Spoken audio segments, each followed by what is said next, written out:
This is WYMT Mountain Sports, your home for the Kentucky Wildcats and local high school sports.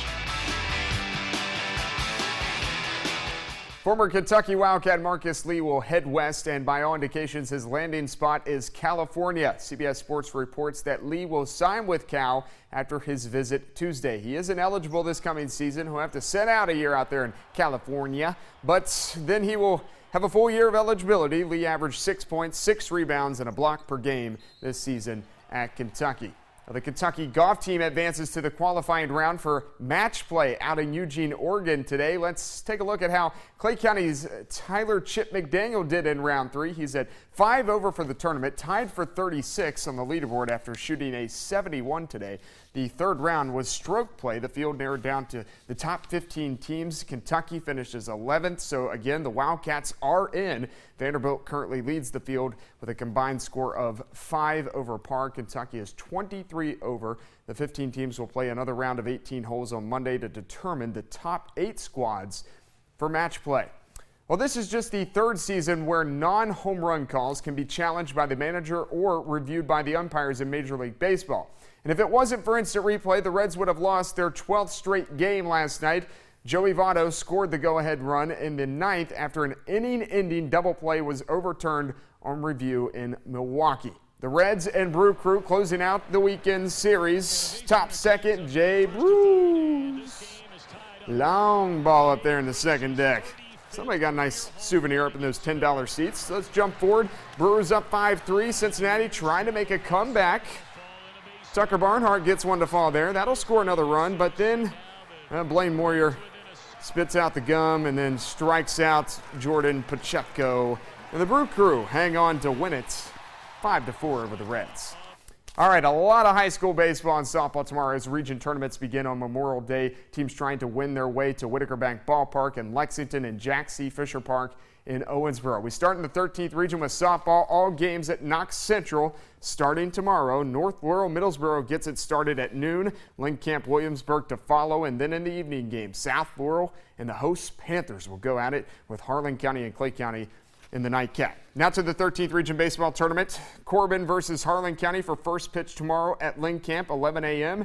Then around 1:30, North Laurel and Barberville, Knox Central, South Laurel. The Panthers, they went 2-1 against South in the regular season this year. Middlesboro and Clay County will finish out round 1 at 6:30. The Tigers only played the Borough once and lost by 5 runs this season. 14th Region Softball, the tourney at Hazard this year. The defending champs of the 14th Region. Estill County will take on Jackson City at noon. Can't wait to be out there. And then at the bottom of the bracket, Leslie County and Powell County is the second game of the day at 2 o'clock. Good matchup with Wolfe County and Jenkins to follow. That's a rematch of the 14th Region All-A Championship game. And then Letcher Central and Perry Central close out round 1 at approximately 6:30.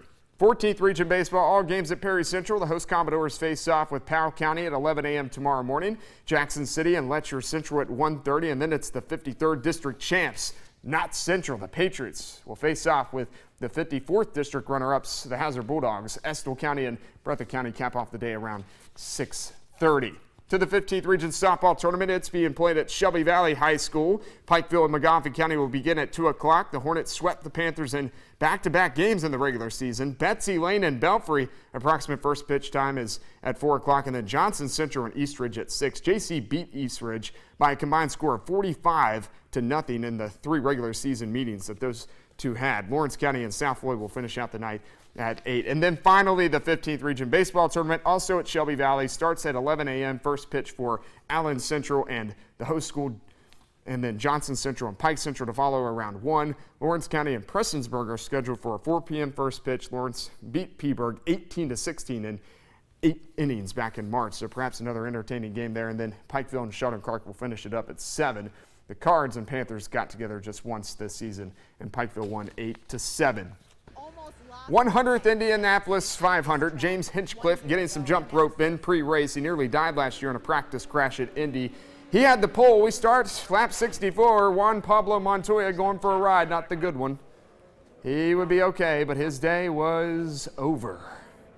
Lap 92. 30th lead change in the race as Helio Castroneves passes the jump rope guy, Hinchcliffe. for the lead. But then a little past halfway here, we got a collision on pit road. Townsend Bell hits Castro Neves. That sends Bell into Ryan Hunter-Ray. We got a mess. Castro Neves would escape. The other two, they'd be done. Now with 5 laps to go, we got Carlos Munez. He just ran out of gas. So he had to go pit. So that left Alexander Rossi out there, and he had enough fuel. He'll take the checkered, and he becomes the first rookie to win the 500 since Helio Castroneves in 2001. And yes, get that swig of milk, because you know it's tradition at the Indianapolis 500. Well, join us tomorrow at 6 and 11. We'll have plenty of highlights to show you throughout the day from the 13th, 14th, and 15th region softball and baseball tournaments. Me, Josh, Lauren, we'll be out there covering all that stuff tomorrow, so come back and see all the highlights. We'll be back after this.